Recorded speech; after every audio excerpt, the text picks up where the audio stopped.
Bunderkin a bun. Bun, bun, bun, bun, bun, a Bunderkin, bun, bun, bun, bun, bun, a Bunderkin, bun, bun, bun, bun, bun, a Bunderkin, bun. This is Speedy, the Bunder Dragon. Here comes Cat, slowly lagging. Tupper in tow, always tagging along. Vi dreams big but drops the ball. Her petite pal Pam is tough but small. Kiki loves books, she reads them all. And the twins, they brawl. In a land of wonders, both great and small. In Bunder Valley, you'll see it all. Come discover the mystery, what it means to be a bun, bun, bun, bun, bun, bun, bun, again, a bun, bun, bun, bun, bun, bun, bun, again, a bun, bun, bun, bun, bun, bun, bun, again, bun, bun, bun, bun, bun, bun, bun, again.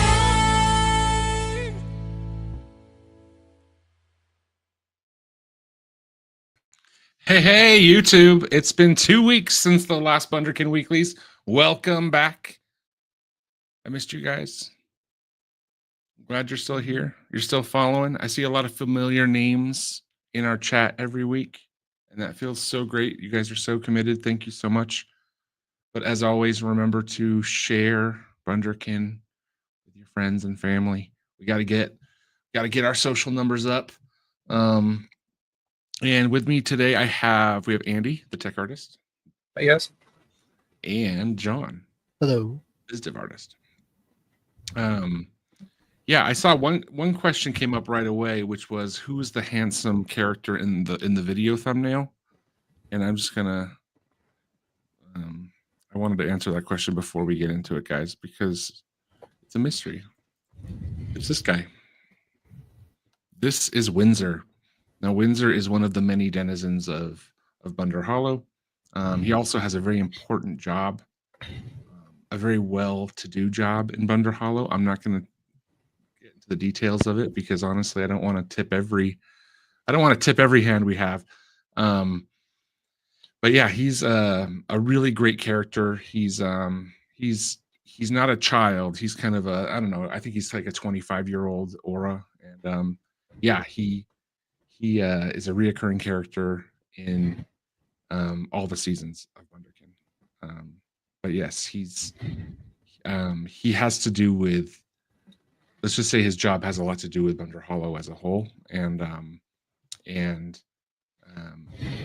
yeah, that's why I put him in the thumbnail. So yeah, but he's supposed to be handsome. I'm glad you guys think he's handsome. He is dashing. He's supposed to be a dashing bloke. This here is what we call this here. You can see this is a what we call a mistake. You know, this is his arm poking through his cape. Oops, that happens sometimes. That's okay. You know, maybe people don't notice. It's not like I use that on the thumbnail of a YouTube video. Oops. Oh well.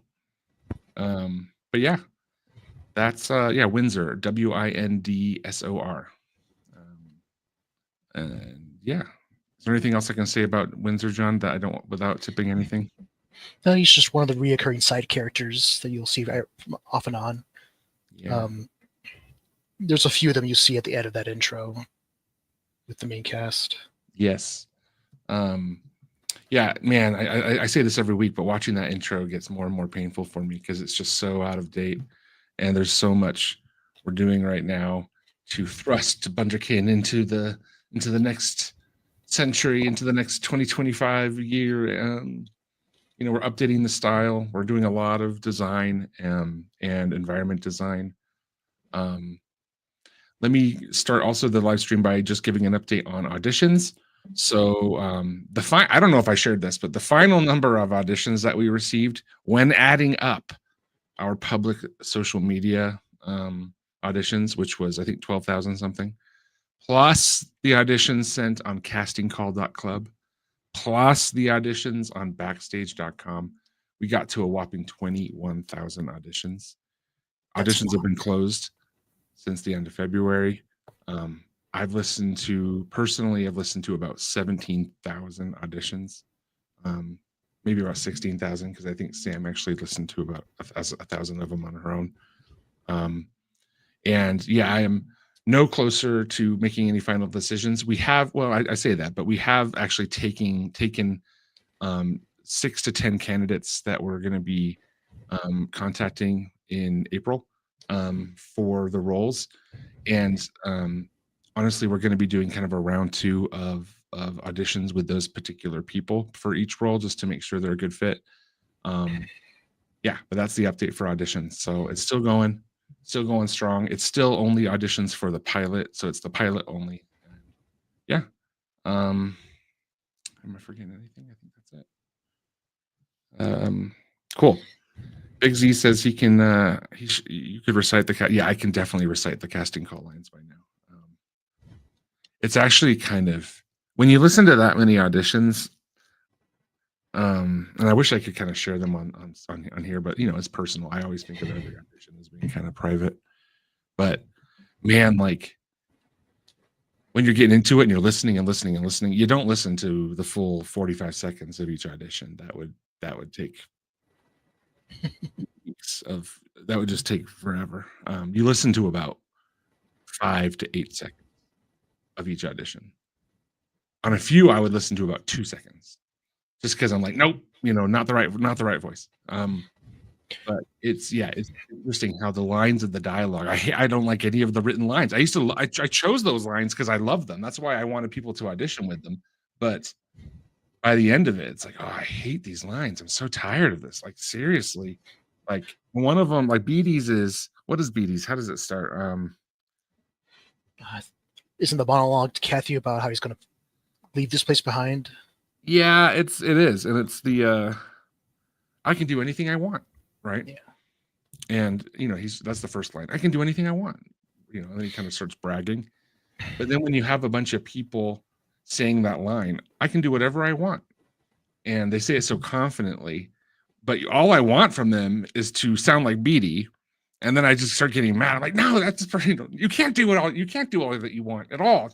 You're failing at all. You know. So I start yelling at the microphone. Yeah. Well, it's not surprising after thousands and thousands and thousands of the same line. Yes. Begin to question the script. Yeah, and again, I'm not a professional casting director by any means. I just kind of know what I want. I like to think I know what I want. Kai says that line was particularly hard to do. When I did my audition and then heard it back, I cringe. Yeah, I can imagine. Like sometimes, you know, you listen, then you cringe because it's your own voice as well. But yeah, a lot of people didn't understand it starting with a brag. You know, it's like I can do whatever I want. Like it's not like. And then also, again, I'm not trying to. I don't want to ridicule anybody, but I'm amazed at how many actors try to breathe a lot of life into that one simple sentence. I can do whatever I want. It's like, you know, he's just bragging. I can do whatever I want. Like I'm bragging. I can do whatever I want. But then sometimes, like I think they practice the role, so the line so many times, so then they deliver it like I can do whatever I want, or I can do whatever I want, or like, and it's like, no, that's not how people talk. You know, people don't say I can do whatever I want. It's like, no, there's a cadence. You know. I don't know how actors know what the right cadence is in the scripts. That's, I guess, and I'm not blaming the voice actors or the people auditioning. I'm kind of wondering how I should have notated the line to read a little bit more clearly. Anyway, that's something I know. And I had to do a lot of the scratch voices for the rough. Yes. The rough storyboards, and you know, I would try different takes, but eventually I was like, I can't take forever on this. I just need to keep moving. It's difficult. Yeah, the first few weeks you were doing that, you'd say, "How did I do?" And I'd say, "You sounded dry and monotone." Every time. And eventually you just stopped asking. You're like, okay. I'm like, someone's car's honking out there. Yes. So Caitlin asks, you had mentioned sending out rejection messages sometime, like there was a draft. Yes. So I did actually we sent out rejection emails to, I think, about 7,000 or 8,000 people so far. Most of those people, like on Backstage and on Casting Call, you get auto rejected. There's a system for knowing if you were passed on or not. For the auditions that came in via our social media, that's the ones that, the Google link. those are the ones that we started sending emails out on for rejections.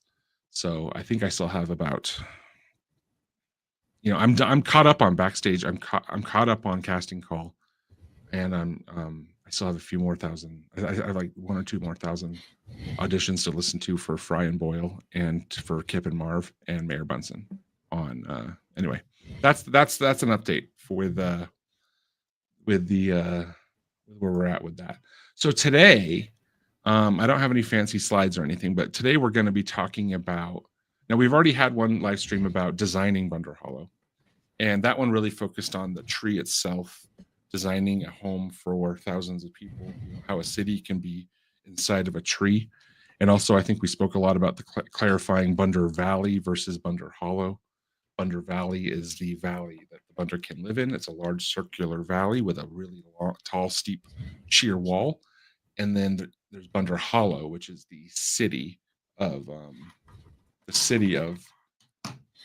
Bunder for the Bunderkin that is inside the center tree. So the what we're talking about today is like how we're going to build that, and like building assets, 3D assets modularly. So that's a word I'm going to use often today, is the word modular. And Andy, why don't you tell us what do I mean by just talking about modular building? Yeah, so it's just being able to take a lot of similar pieces, kind of like almost like Legos, or like presets, and being able to use those and reuse them, so you don't need to make everything from scratch every single time. You can take elements, combine them together, break them apart, and it makes designing and laying out huge areas a lot easier and faster. Yeah, it also gives you some more control over design too. I feel like it kind of solves a lot of the problems of manually designing things. Yeah, we don't have the bandwidth to model every pebble and every plank of wood and every window or every door individually.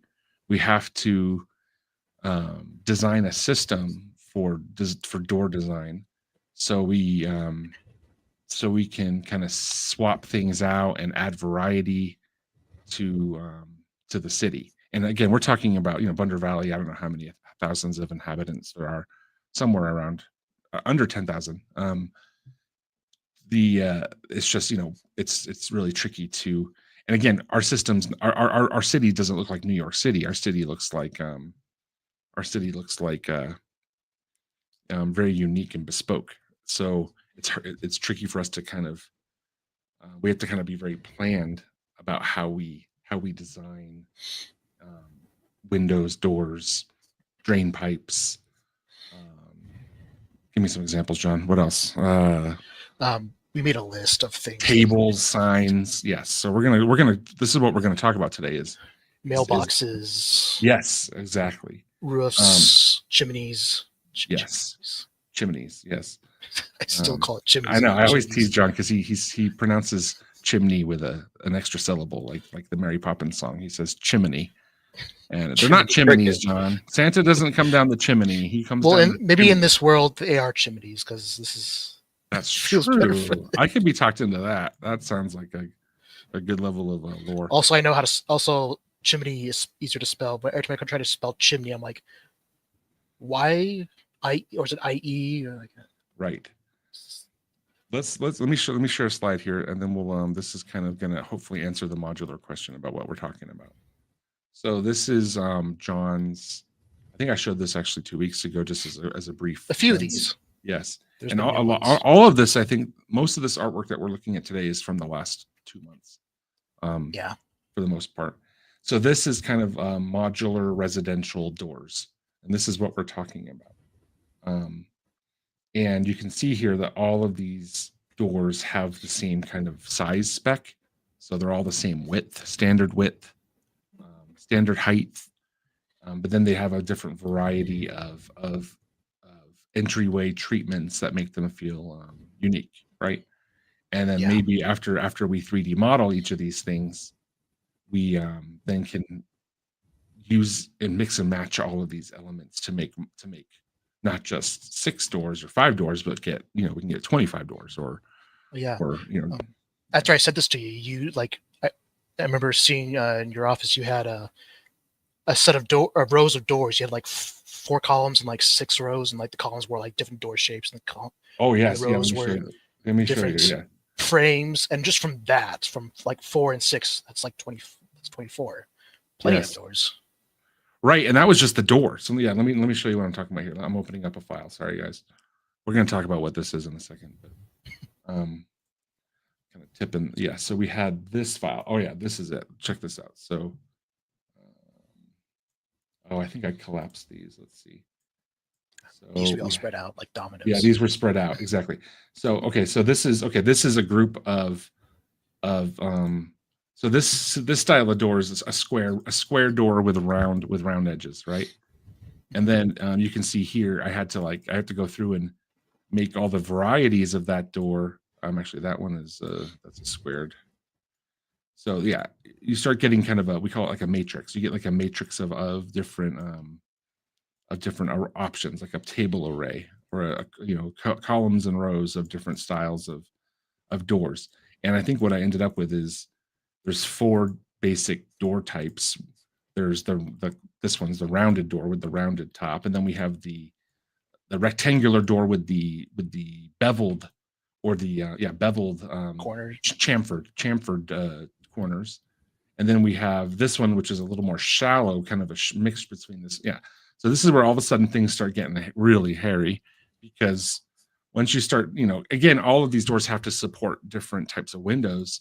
So by the time I was done, I was like, oh my gosh, I made like 60 doors or 40 doors just to support all of the window varieties, right? So yeah, it gets crazy fast. Yeah, that's the fun. And then yeah, you can see here also, yeah, these are some of my initial sculpts for each thing. So as John was designing, not Windsor. Yeah, so as John designed those, I take those into 3D and start making different varieties. And again, modularly, this center window decor isn't always going to be the window decor, but this is the circular hole. So now we can make a variety of window decor that fit the circular hole door. Yeah, and that's where you need a system for this stuff, and you need to stay organized, and you need to name each door and name each style, and as be able to communicate with other people on your team about all the varieties, and yes, so that's where things definitely get crazy. So yes, so back to that. Any questions? Let's see if we got any fun. I should have given you guys access to this so you could star some of these questions. Because Sam's not here. So let's see. So, here's a comment. Love how much detail all the doors have. They're so characterized and unique. Yeah, that's going to be the bane of BD the Bunder Dragon's the bane of Bunder Hollow, but the real bane of Bunder Hollow is all of the cutesy lore and like all the design that we're infusing into all the elements. So you can see here on this one door, we have kind of 3 cutesy elements, right? We have what do we have here on the wood pillars here, John? So that's one of our recurring iconographies. I made a page of symbols and stuff to reuse everywhere. One of them was little Bunder ears. It's a common recurring motif. You don't have your iconography in here, do you? Looks like I don't. It needs to be updated anyways. All right. Anyway, yeah, so we have Bunderkin ears, which is definitely part of our iconography and our branding. And then also we have this little thing. What is this? So that's one of the founder symbols. There are 6 founders. Each founder has a symbol that pertains to an aspect of their lives. And that's also recurring iconography in Bunder Hollow. There's 6 founders to Bunder Hollow, and each of those founders have their own. Yes. Everybody's into branding. Bunderkin are very into branding. They love to brand themselves. Very visual. They're very visual, exactly. So so you're going to see a lot of reoccurring design elements. This obviously is the Kinder tree on that one. Then you also have like the little mushroom on the wood chisel. This one you have the Kinder tree and a little heart. You could say it's like cutie. What are they called? Cutie marks in My Little Pony, but Not every Bunderkin has their own mark, but the founders do because of how revered they are, and they all have their own kind of brand of existence and brand of morals and life code that they follow. So, but yeah, so we take a lot of that reoccurring iconography and just here's a good example of some too. We just are throwing this everywhere. We're just plastering this around. So that's where things get crazy. So this actually is one of the founders. This is his face. This is the founder of Harvest or Good Times. Yeah, he's kind of known as the Good Times founder. But it's also, yeah, we actually have a sculpture of him too. Here we go. This is him. This is the founder of Good Times. So this is kind of like a lucky cat statue outside of a little restaurant, like a little restaurant. So you have like a little idol out front to bring good vibes and good times to your good luck. And good luck, yes, to your establishment. Yeah. And he's giving his a thumbs up, which always that's, I don't care who you are. Yeah, he gets used a lot with businesses and commerce. Yeah, I think it's my favorite model, actually. That's what Heartless Aura says too. This guy's the best.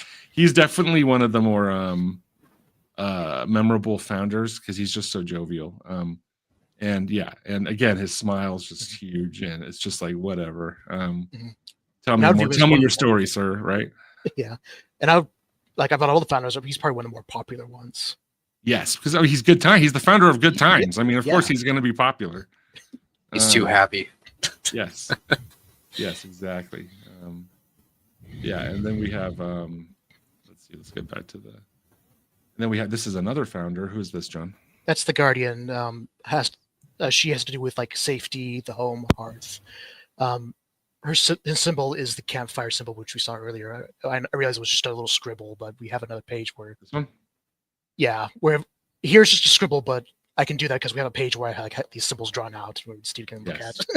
Yes, you can add that to the folder if you want to try to find it now. If you want, we can bring it up in a second. Also, our doorknobs have little handprints on them. We have an idea for locking mechanisms that John and I are kicking around right now. I'm not going to get into it, but this is kind of, again, this is how we design things. So these are apartment doors, and then these are residential doors, and then these are commercial types of varieties. And a lot of this is also just us planning out, like, how do we make different regions, different neighborhoods in Bunder Valley feel different, The design language of these different zones.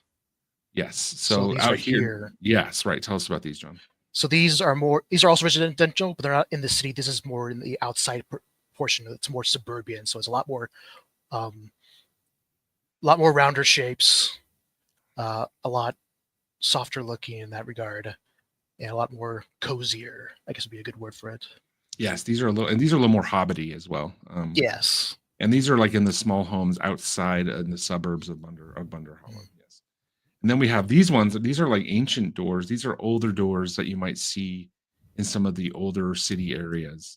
And these all are really covered in iconography that represents the founders. So you have the founder of that's the Guardian. The Guardian, exactly. And then also here we have a little doodle of which founder is this? That's the Judge, the founder of Order. Yes, exactly. The Judge. And each of these founders, they're revered in a really unique way. Like they're kind of, I like to think of them as like, kids kind of idolizing Marvel heroes or like superheroes. Like over time in Bunder Hollow, all of these founders have become really idolized and kind of branded as their own, with their own shtick, their own type of awesome. You know what I mean? Then we have, again, modular designs for windows. So John turned this one in, I think, about 2 weeks ago. These are fantastic. Because 2 weeks or 3 weeks? Yeah, maybe 3 weeks ago. Let's look at these here. So tell us what you're doing here. So again, we want to go for that for all of these elements. We're going for like rustic, cozy, a little cutesy with these. And and reusing some of the motifs from the doors. Yes. We looked at a different variety of doors for reference, like Bavarian door windows. Yes. And we'll talk about that. Yes, let's look at this. So we have some of John's so Bavarian design styles that he's tapping into. So we're wanting to mix like Western and Eastern sort of visual styles. And so for the Western, we're looking at like Bavarian, and we're also looking at there's a style called green and green. Yes. Green and green right here. This is an architecture style. It's an early American architecture style that really relies heavily on beefy beams and rounded corners. And a lot of fun kind of joinery with a lot of cool, interesting tapers, and yeah, I mean, you can see how gorgeous this is. It's amazing. Yeah, very rustic.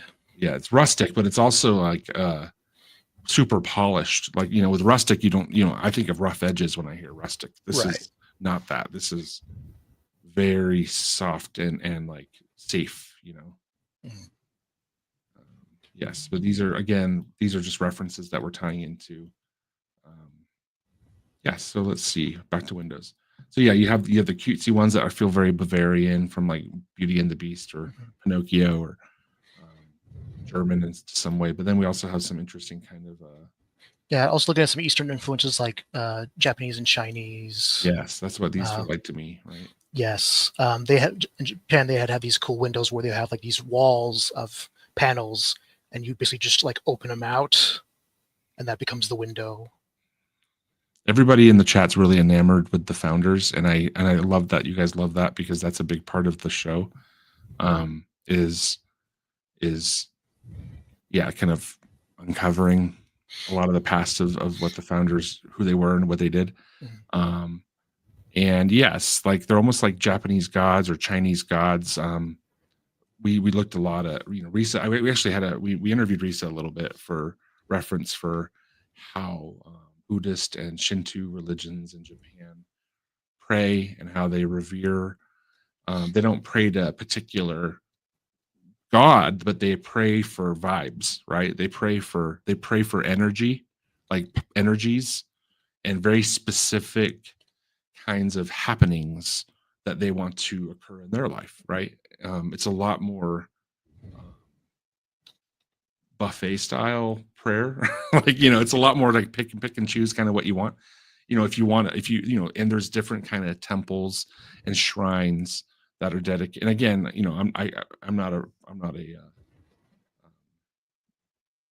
historian. I don't know a lot about this firsthand. I've been to Japan a few times, but I've seen it, but it's not part of my culture, but it's something that we're enamored with and that we want to kind of commandeer and use in Bunderkin to create these types of ethic codes, right?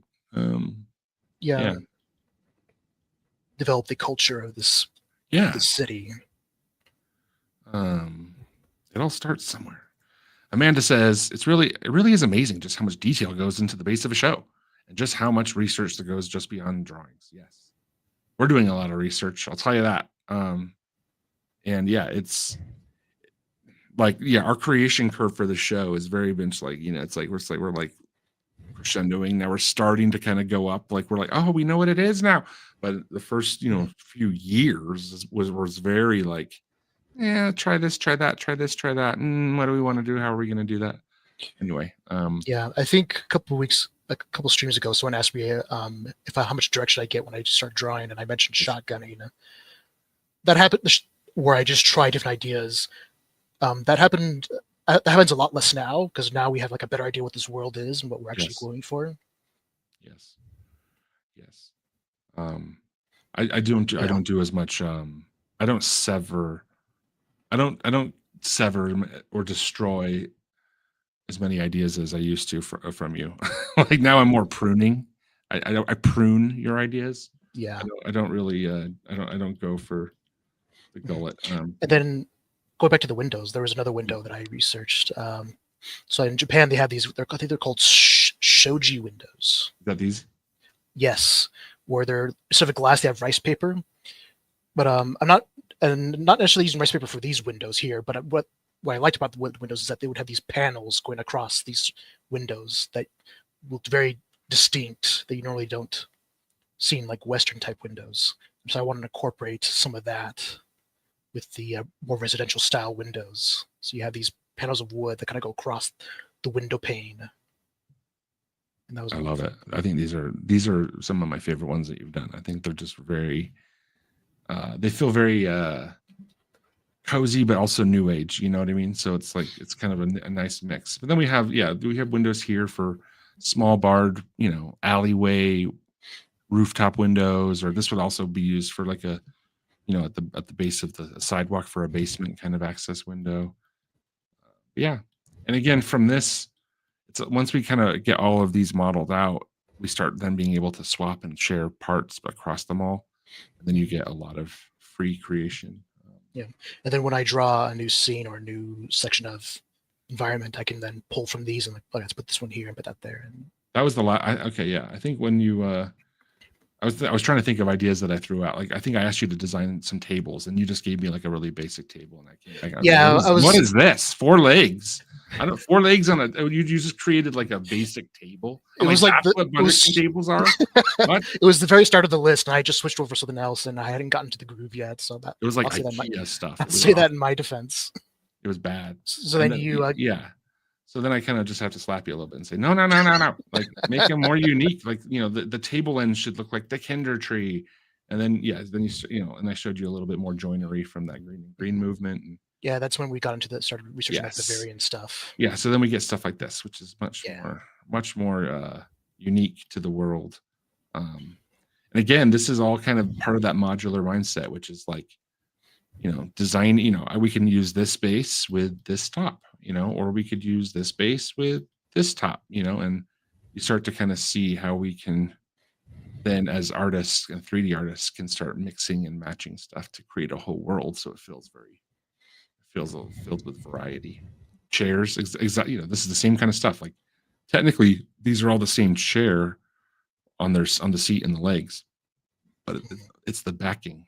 The backing is what's going to make them feel unique and fun. And yeah, you got like an antique throne chair, and then you got comfy chairs, corner chairs. Bunder Hollow does have a diner, so I asked John to design some kind of seating, bench seating for the diner.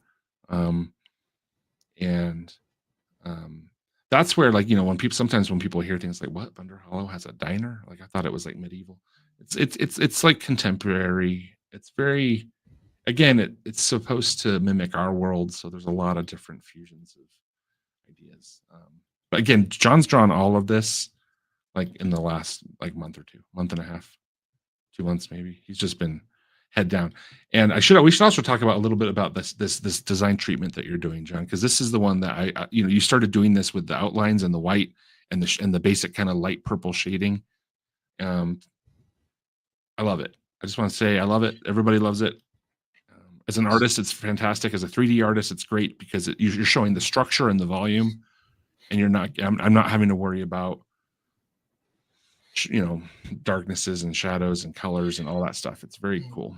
That was my hope, that it's a relatively quick way to get in, show some 3D form to these. Yes. It's just a simple layer, one single layer, multiply, set to like 30%. Yes. And it's just flat brush blocking in shadow shapes, so you can get an idea of what a better idea at a glance what the 3D form of these are. Mm-hmm. Makes them read easier. Storefronts. It's really nice. Thanks. Look how fun these are. Snack Shack, love it. Hanging lanterns. Again, you guys can see it. Like, again, there's a lot of different borrowings of different cultures from our world, which is what makes Bunderkin awesome. I just can't wait for the 3D versions of all this. Like, the 2D drawings are amazing, but the 3D versions will be much better. That's exactly right. Well, thank you. Yeah. But Steven has been working on 3D models, and they look great. Yes, that's what I'm doing right now. And we'll be looking at some of them. I'm trying to pump them out. I'm trying to do... Well, the ones I've been doing right now have been really time intensive. So, but yeah, it's hard to 3D takes a lot longer. That's the thing. But having a clear plan helps quite a bit. Chimney again, John. What are these? These are chimneys. chimneys, right? Chimneys.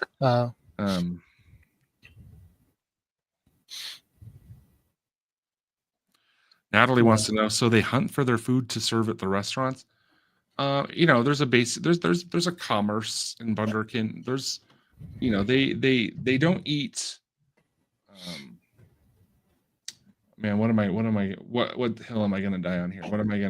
What weird radical claim am I gonna say? They eat a lot of fish and a lot of birds, I think, and things like that. They don't eat like a lot of big pigs or beef or things like that, but they do have burgers, so you will have to wonder what's in the burger. But we don't really go there.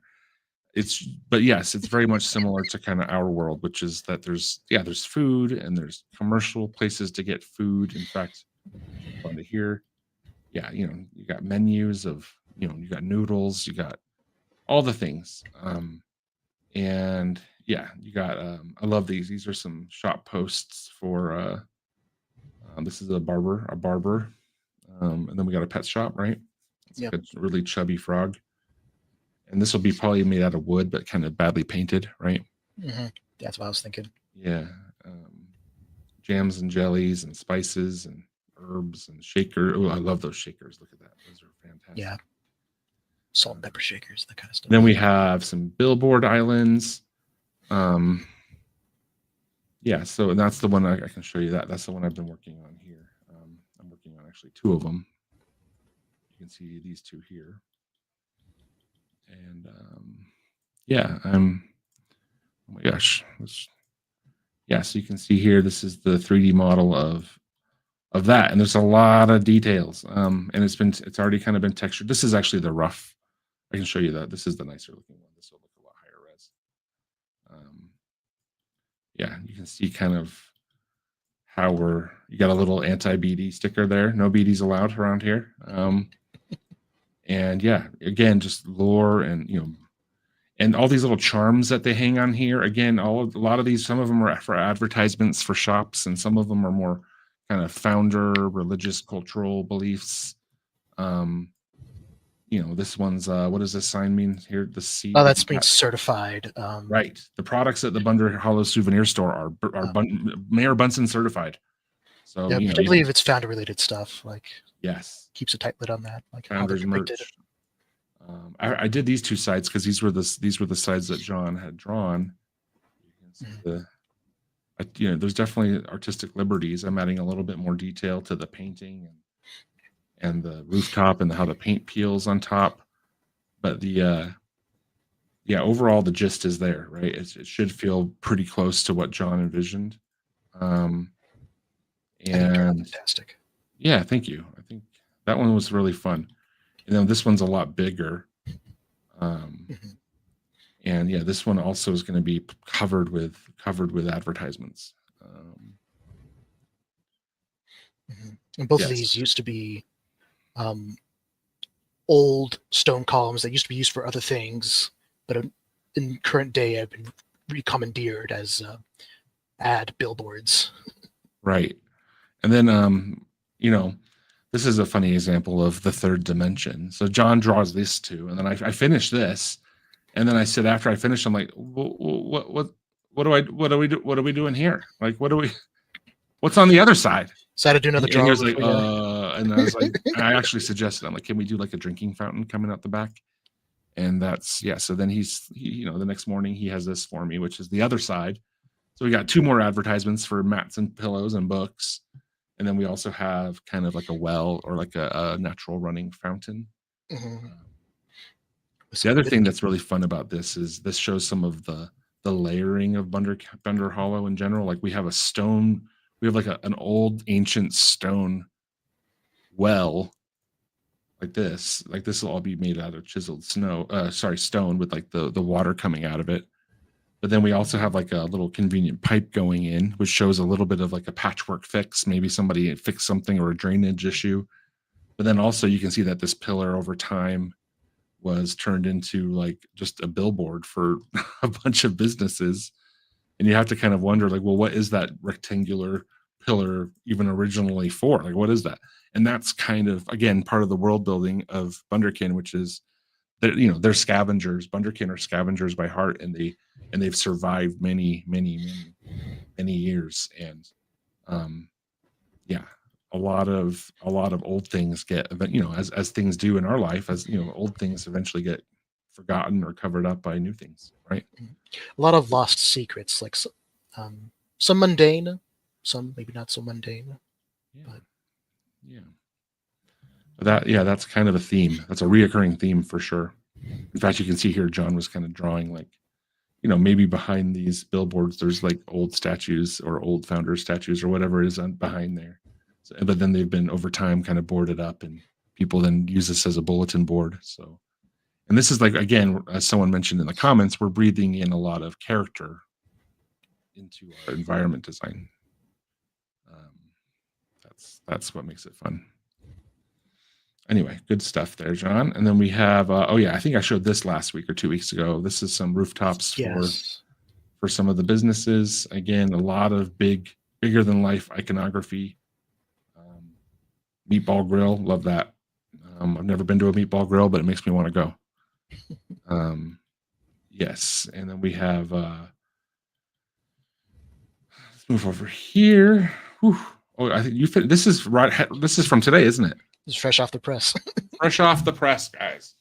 This is an alleyway that we have to model out. This is actually the set piece. Can you guys hear me? You can't hear me when I'm back there. No, you can't. This is the environment where BD has a run-in with Fry and Boyle. It's in this seedy alleyway.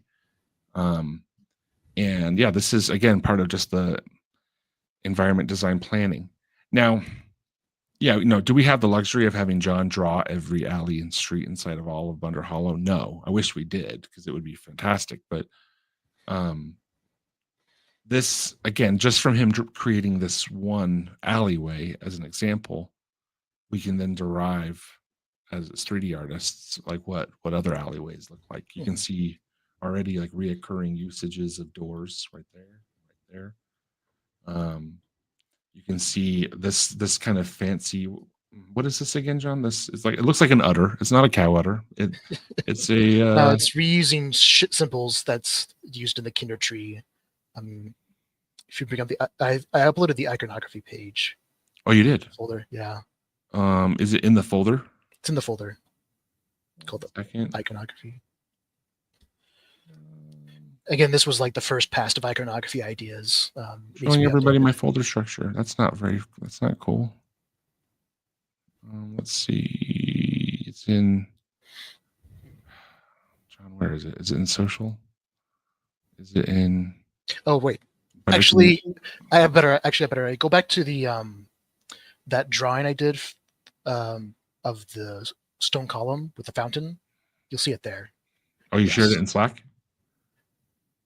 That one right there, yeah. So that Kinder tree on the left, that's the symbol that we use for the Kinder tree a lot, and those three sort of crowned prongs as branches. And so again, I was just reusing that those shapes, finding ways to reuse those shapes. Right. This is like a really quick. This is, John whipped this out very quickly. Just these are some ideas for the iconography that you'll see in Bunder Hollow. So yeah, this was the first pass. Some of these have been updated. So we had some new ideas come in. Yes, we're Animal Crossing fans, but our leaf is vertical.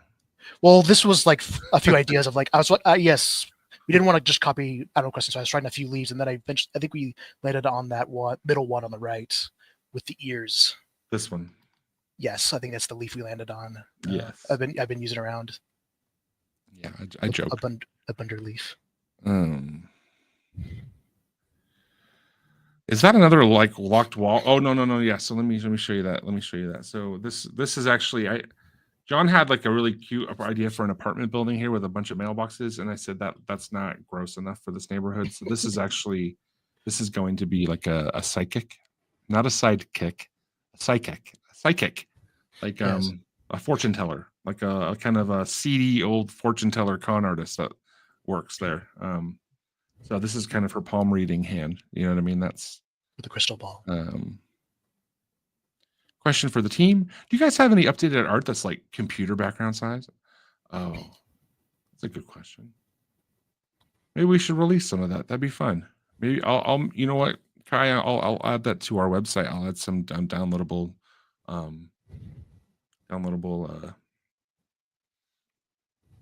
desktop images. That'll help you guys market our show to all the people that are in your bedroom or your office place, wherever your computer is. Maybe your Well, it's a phone screen. laptop. You can take a laptop in places like work and school. And then we have, this is the reverse side. This is the wall that BD gets pinned up against with Fry and Boyle. Love it. And it says scum on the wall. There's some chicken scratches on there. There's going to be graffiti there. I don't know what the graffiti is going to be yet, so I didn't. Yeah, that's yet to be figured out. But this has been condemned. Love it. It's good. Then we have. This is more of a structural design for shot architecture. So this is again, this was a layout. This is where the scum squad confrontation is. You have other different little story points here in the pilot that we just try to plan out so we all know where things are happening, because we're making a show. Okay, so lanterns I already showed you guys, and then lampposts, old lampposts. Love this stuff, John. This is just so fun. Mailboxes. You guys already know that the Bunder Hollow mail system is a bunch of little birds that deliver packages and letters by carrying them. Yes, it's a Harry Potter ripoff, but ours aren't owls. See, ours are not nocturnal birds. Ours are little chickadees, little cute birds. It's different, I say. Mm-hmm. And we have lightsabers too, but no, we don't. We don't have lightsabers. But, this is fantastic. This is a little bit of a sneak peek from the pilot. So we had Mayor. They're so stupid looking. We had Mayor Bunsen. He's delivering a speech in the pilot. He's kind of doing an exposition dump on what people can expect from the town and the town leadership and the town's beliefs. Mayor Bunsen's kind of a key figure in just communicating a lot of the baseline information that people need to understand. And then eventually, I was thinking about he's trying to curry favor. There's an upcoming election that he wants to ensure that he'll get voted in again. Nobody in his family's ever lost the election, so it's kind of a foregone conclusion. But technically, there's an election coming up, and he's trying to curry favor and curry votes, and he doesn't.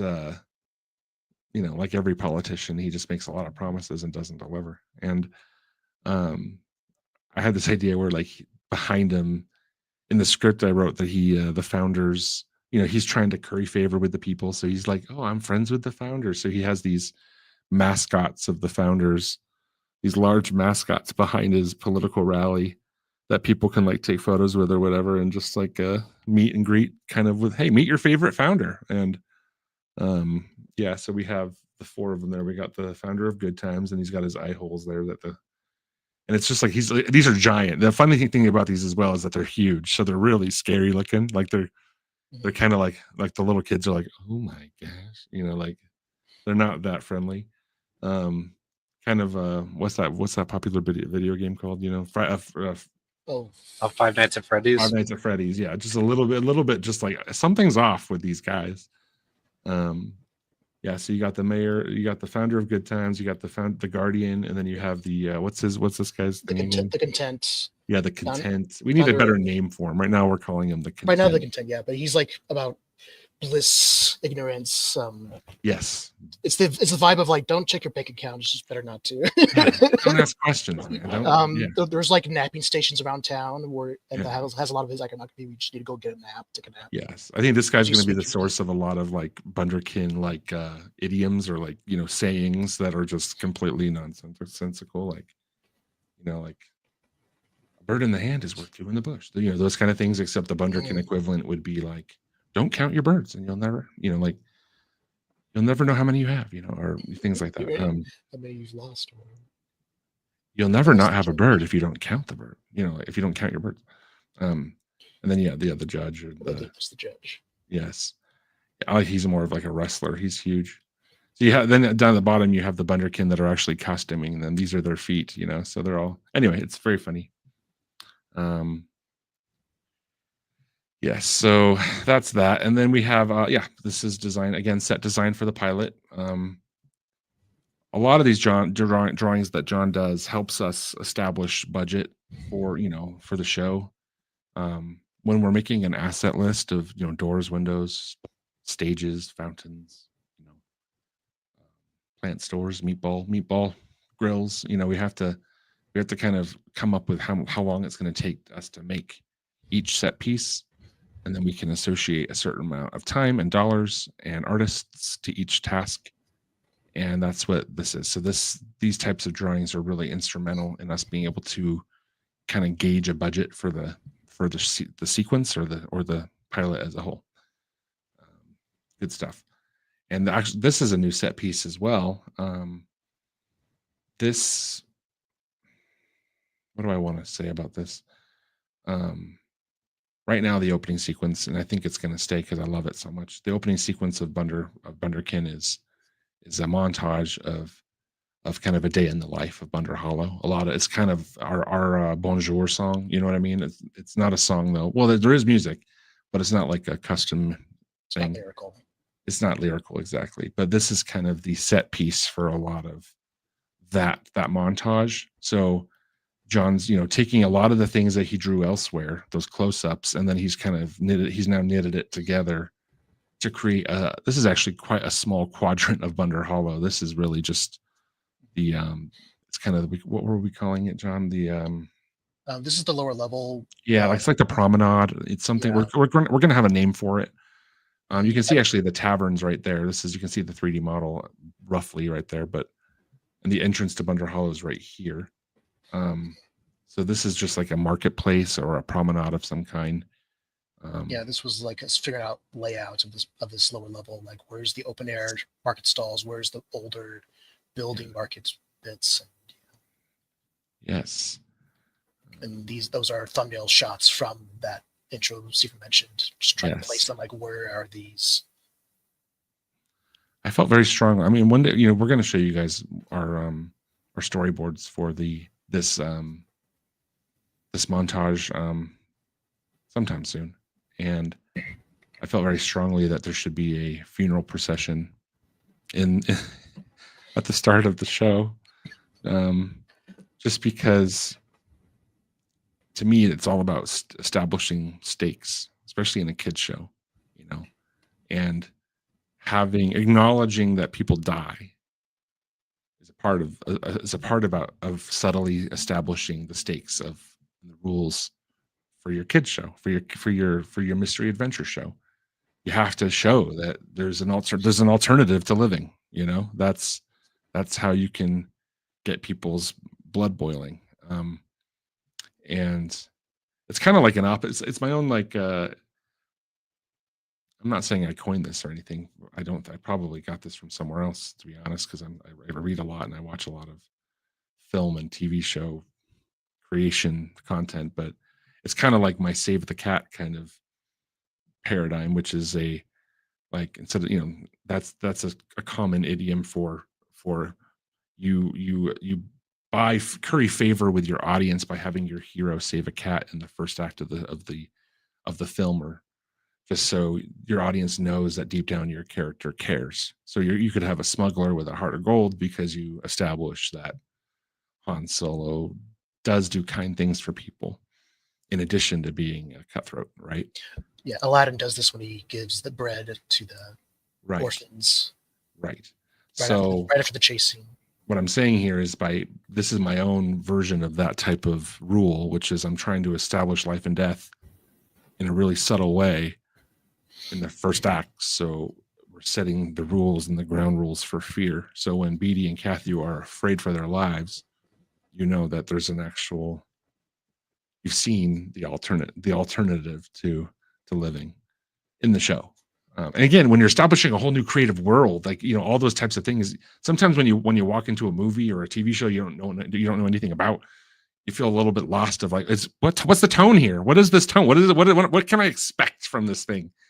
And that's kind of, again, just part of that. So anyway, I'm talking too long about the funeral procession, but yeah, this is a little set piece. So this is on the list of things, you know, right now I'm modeling, like, you know, I'm focusing on modeling a lamppost like this, but eventually it's going to contribute to a bigger set piece, which is the promenade. So that's, and oddly enough, I don't feel discouraged about that. Like as I go through and make one little prop like this took me about, I think 2 days. I don't know, maybe, yeah, about 2 days to get it all up and running. And to me, I look at that and I'm like, and I start thinking about, okay, well, I got to do a bunch of, you know, and I start adding it up and it seems like a quantifiable number. So I'm actually kind of optimistically happy about, and again, with everything that I do model, the next thing's easier because I've already done a roof like that, or I've already done a piece of wood like that, or I've already done some rocks like that. You can see me literally here. I'm taking the rocks that I made for this. I have a pile of them there. I'm adding them to this base so it'll feel yeah, unique and fun. But yeah, all those things kind of add up to, that's modular building. That's kind of what we're talking about. So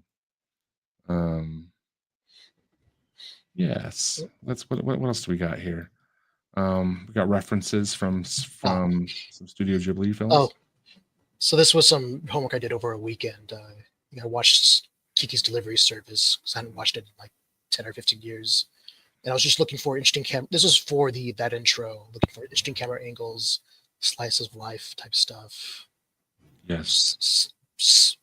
Human city street moments of like just so. Yeah, I can't remember Studio Ghibli's very famous set designer. He's the matte painter that does most of these. His last name starts with O.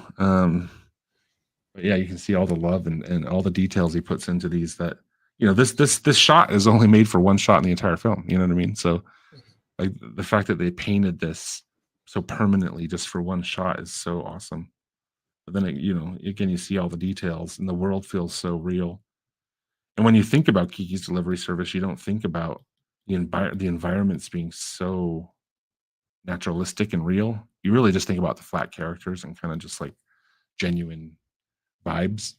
But when you actually break it down to all this, you start to see all of those elements come together. It's fantastic. So, yeah. That one's not Kiki. This one's Howl's Moving Castle, maybe? What is that? Yeah, it's Howl's Moving Castle. Yeah. Love it. Good stuff. Looks like it's 6 o'clock. 6 o'clock. Want to Wow. answer some questions? Yes. I want to show some of this really quick too, just for John's reference. So let's see here.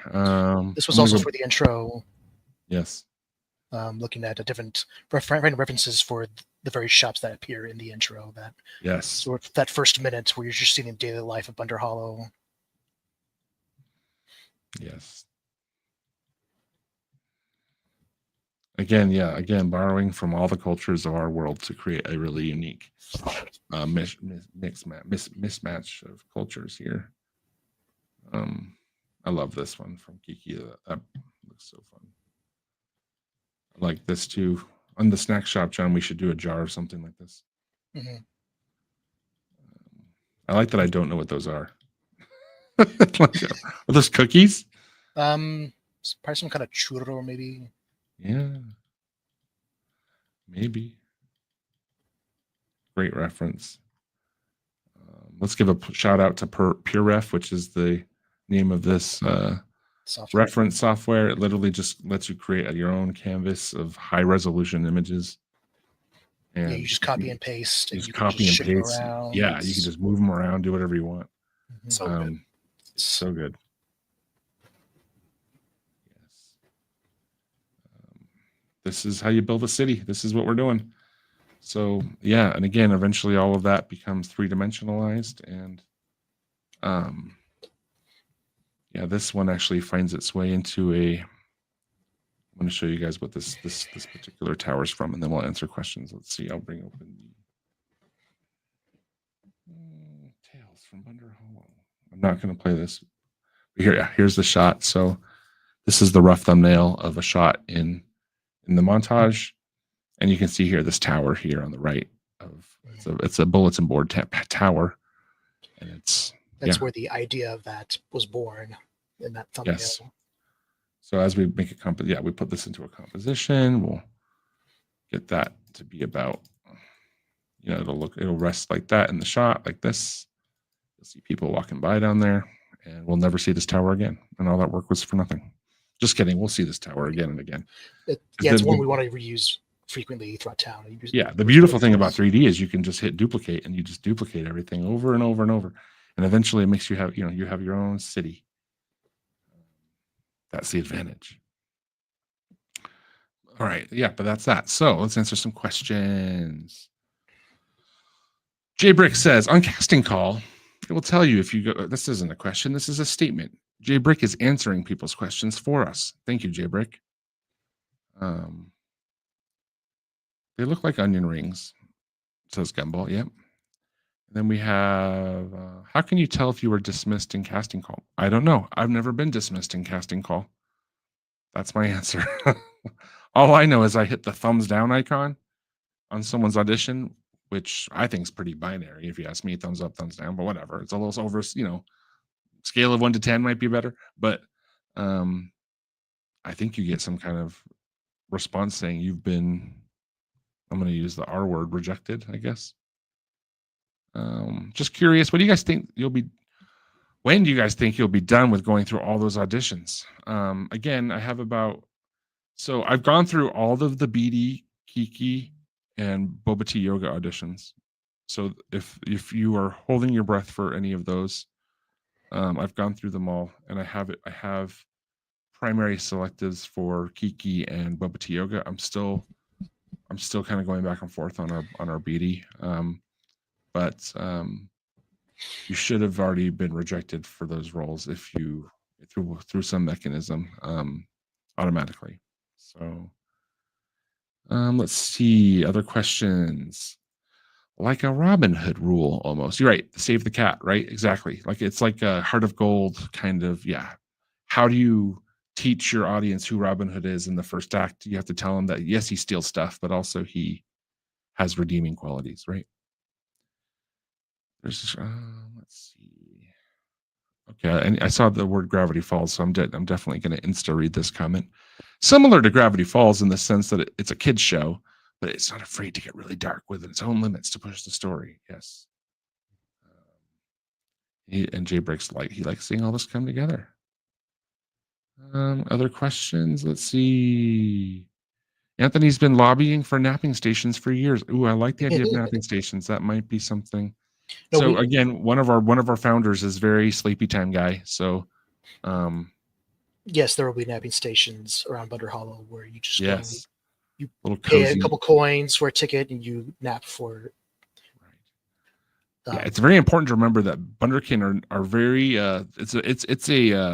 It's capitalism. Like there's a lot of ideas for businesses. People want to make money. Everybody needs a little scratch. You know what I mean? So. Let's see. Jay Briggs still wants a Mayor Bunsen t-shirt that says I voted for Bunsen or something. Yeah, that would be vote for Bunsen, yes. I think that's Bunsen certified seal of approval. Yes. Certified seal of approval. Do you guys have any update? Okay. Question for I already read this one. That's for the I'll look into that. Get off topic. Okay, we're already done. That was it. Not as many questions this week. Good. That's it, guys. That's how we're building Bunder Hollow, one stone at a time, one napping station at a time, one marketing kiosk at a time, one bead at a time. All this stuff. One piece of rope at a time. All of this stuff starts to add up to cool looking set pieces. So like I said earlier, I'm feeling optimistic on the level of ambition that we're aiming at. But we'll see. Ask me again in a month or a week. Sometimes I'm moody that way. But yeah, I think that's it. Is that it? Did we do it? We did it. We did it. That's it. We think we did it. We've updated you guys. That's our weekly progress for the week for Bunderkin. We got some environment modeling going on, environment design going on. I do want to say that we do have some, we've had some interesting investment meetings in the past 2 weeks in regards to currying favor with the money gods to create something creative. That's, and yeah, we're all kind of fingers crossed, thumbs up, founder of good times around here in regards to that. We're hoping for the best, because all of these, a show of this magnitude does, that word budget it's a real deal. So I think Walt Disney mortgaged his house. I'm not going to mortgage my house. That's the problem. Maybe that's the difference. Is that the difference? Is that I'm not willing to give. For every success story there is for mortgaging a house, there's also like a bunch of failed stories for people who mortgaged their houses and it didn't work out. You don't hear from them because they don't have means to communicate. They don't have documentaries made about them. Yeah. They're still using flip phones. Poor people. Not poor people. I didn't mean poor people. I meant the poor people. Not I didn't mean the poor. I didn't mean the poor as in like the unwealthy people. I meant the misfortunate people. Sorry. Poor people. Anyway, guys. Yeah, that's it. So thanks for supporting again. Help us, you can help us out by, if you see us if we're scheduling a live stream, it'd be really great if you guys shared our stories on Instagram, on TikTok, tried to make some supplement content regarding Bunderkin and tried to get more, just bring more attention to us, because we're making something super special here and we all believe in it full-heartedly. So that's not full-heartedly, full-heartedly. Full. Did I say foolhardily? Full. With full chimneys and everything. English is tricky. Full-heartedly and foolhardedly mean completely opposite things, and they sound exactly the same. We're going to end on that. Thanks, guys.